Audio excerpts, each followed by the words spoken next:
Здравейте! На 17 май 2011, рождения ден на баща ми.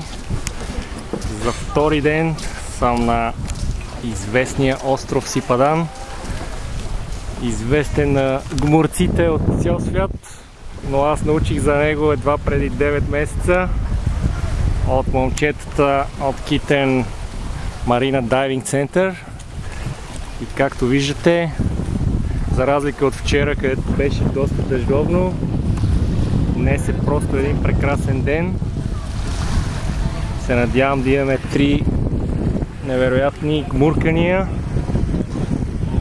Тук, както виждате от брега, по същия начин както в Дахаб, синята дупка се спуска на 100 метра. Тук само няколко крачки по брега и там, където са лодките, има пропадане директно на 600 метра дълбочина. Наистина е невероятно. Страшно красиво. Днес ще пробвам да снимам и с подводната камера. Поздрави на всички! Пожелавам на всеки да дойде и да види на место колко е готино тук.